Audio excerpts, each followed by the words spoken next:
Dear Jaymar anak, si mamay ito, hindi ako sigurado kung maririnig mo to pero susubukan ko na rin. Kasi gusto kong malaman mo kung ano ang nararamdaman ko. Gusto kong malaman mo kung gaano ako nasasaktan kapag tinatanggihan mo ang katotohanan na bakla ako.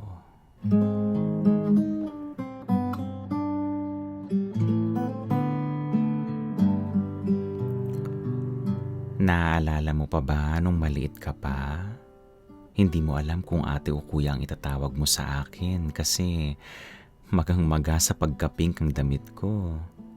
Nagtitinda ako nun ng palamig sa tabi ng simbahan nang iwan ka sa akin ng nanay mo. Nasa 4 years old ka pa lang noon. Ang sabi niya may bibilhin lang siya saglit sa palengke na katapat ng simbahan. Dahil masyadong maraming dala ang nanay mo, naisip ko na baka nag-aalala siyang mawala ka kaya gusto ka muna niyang iwan sa akin. Pumayag naman ako. Pinaupo kita sa sirakong bangko na syempre pink din. Napaka-cute mong bata nun. Pero ang dungis mo dahil nanlilimahid ka na sa pawis. Kawawa ka naman. Ay nako, halika nga. Punasan ko yung pawis mo. Sinapin ko sa likod mo ang bagong towel na galing sa bag ko. Hindi ko alam kung bakit titig na titig ka sa akin. Nag-aalala ko kasi baka nawiwirduhan ka na naguhumiyaw yung pink na damit ko. Tapos naguhumiyaw din ang kapal ng bigote ko. Pero dahil sanay na ako sa mga ganong titig, hinayaan na lang kita. Pero mukhang hindi mo kayang pigilan ang sarili mo noon. Ate po kayo? Ano yon? Ate po kayo? Dapat po ate kayo. Ay bakit naman? Kasi po ang ganda niyo eh.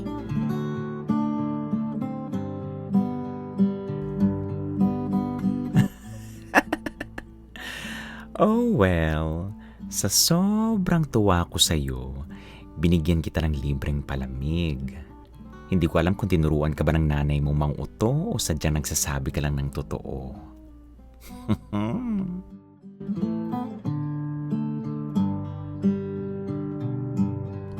Isang oras din ang lumipas bago ko kinutuban ng masama. Habang nakatitig ka sa kalsada at inosenteng pinapadyak sa hangin ng mga binti mo, nakaramdam ako ng sobrang awa sa iyo.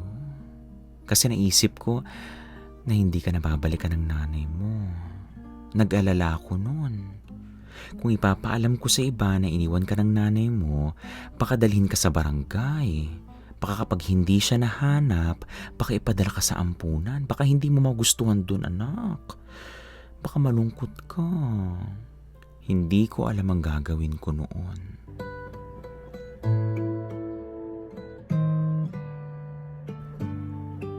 Lumipas ang ilang oras. Nagkwentuhan tayo. Shinare ko sa iyo ang pananghalian ko at shinare mo naman sa akin ang pangalan mo. Jaymar po. Inisip ko kung Jay ba ang pangalan ng tatay mo o Marie ba ang sa nanay mo. Nung tinanong ko sa iyo yun, tumungo ka lang habang nakatitig sa kalsada. Kawawang Jaymar, baka hinihintay pa rin niya ang nanay niya.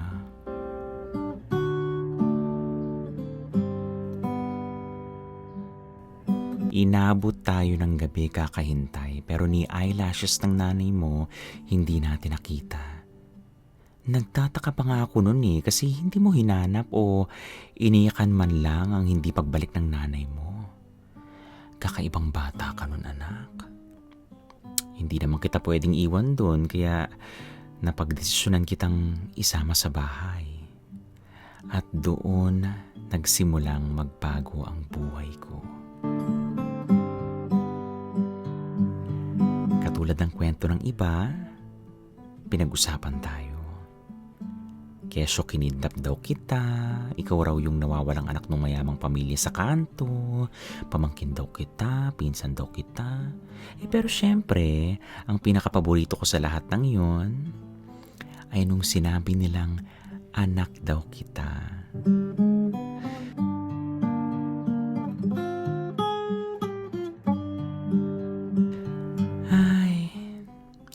naman akong matres anak pero pangarap ko ring maging nanay noon. Hindi man tayo magkadugo, itinuring kitang para kong sariling anak. Naramdaman kong nagkatotoo na yun mula nung araw na tinawag mo kong mamay.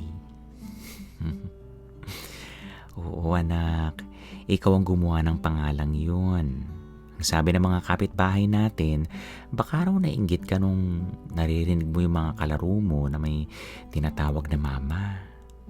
Ano man ang totoong dahilan, yun na ang itinuring kong pinakamagandang pangalang na itawag sa akin.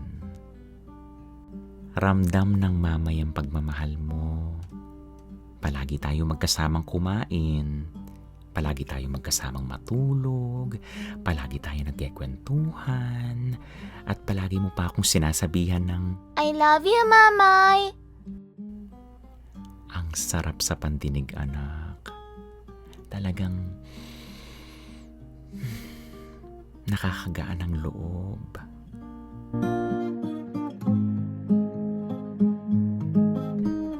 Palagi kitang sinasama sa pagtitinda. Nagbabaka sakali na balikan ka ng nanay mo. Pero hindi yun nangyari.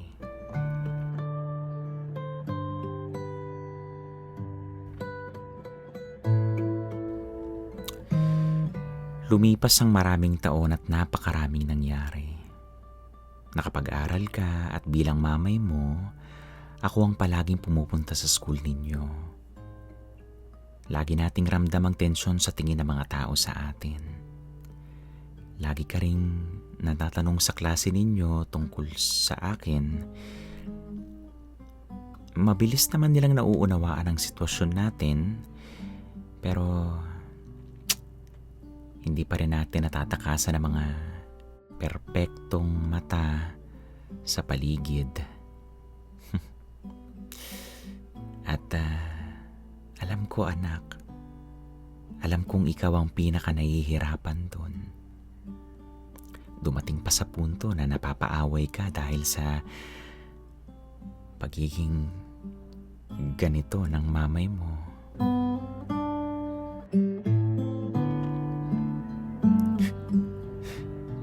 Pasensya ka na anak ha. Hindi ko maipilit na magbago para sa ibang tao.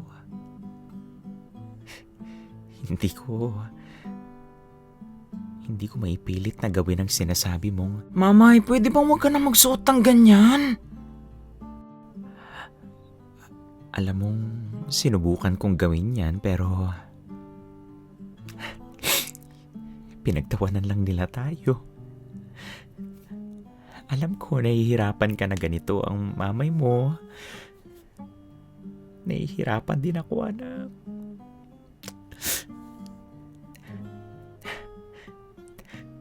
Nahihirapan akong mabuhay na palaging pinatutunayan sa mga tao ang halaga ko para hindi nila pag-initan ng pagiging bakla ko.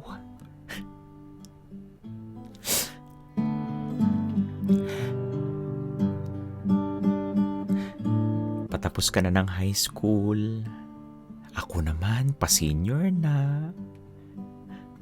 Pero hanggang ngayon, dala-dala ko pa rin ang takot ko mula nung bata ako.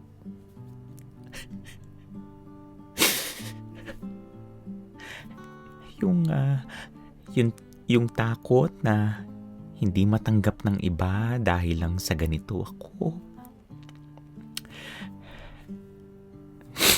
Pero wala namang magagawa ang mamay. Hindi ako nakapagtapos. Hindi rin ako mayaman. Wala akong maipagmalaki. Mahirap lang ang mamay anak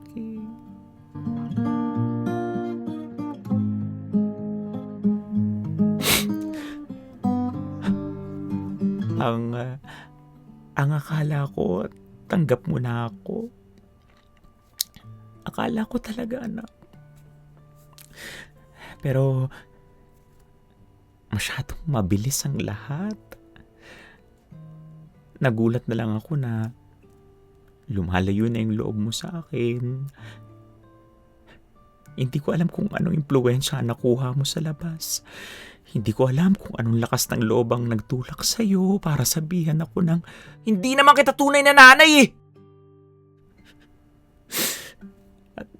At sobrang nasaktan ng mama dun.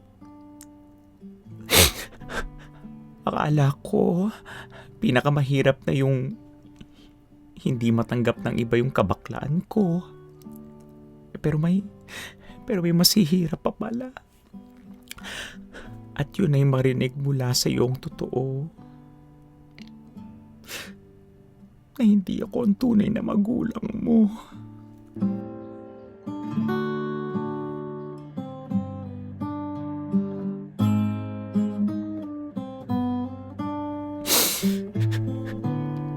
Kung napunta ka sa ampunan noon, wala ka sigurong ganitong alalahanin.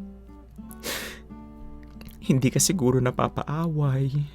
Hindi ka siguro nahihirapan. Pero anak, ayokong isipin yun eh. Ayoko. Kasi ayokong palabasin na pinagsisihan kong inuwi kita. Kasi hindi talaga ako nagsisisi. Hindi, anak.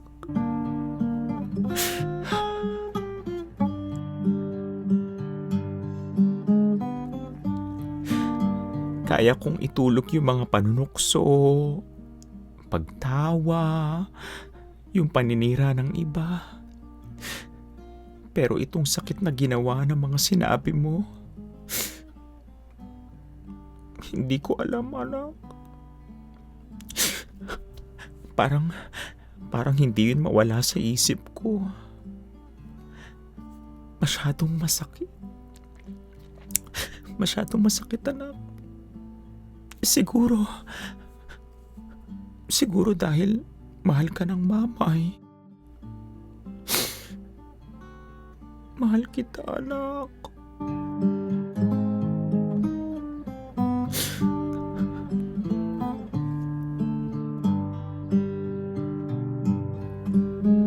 Ilang araw ka nang hindi umuuwi. Sana ayos ka lang kung nasan ka man. Kung marinig mo man to, huwag ka mag-alala. Hindi galit ang mamay. Oo, hindi ako galit. Oo, nasaktan ako, pero hindi ako galit. Hindi ako galit, anak. Sabi ko nga nasaktan ako kasi mahalaga ka sa akin. Kasi mahal ka ng mamay. Ang gusto ko lang, umuwi ka na. Naaalala mo yung tinabi kong towel mo? Yung towel na una kong sinapin sa likod mo? Lagi ko yung dala. Lagi ko yung dala ngayon. Miss na kasi kita, anak.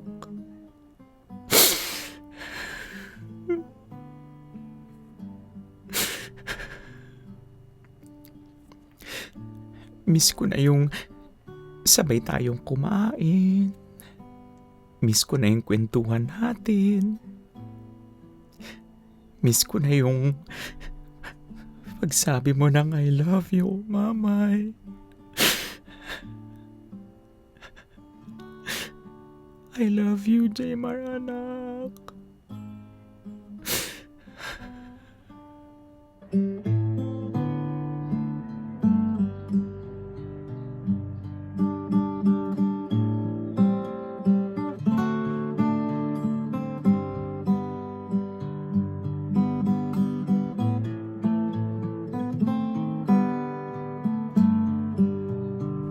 Hello!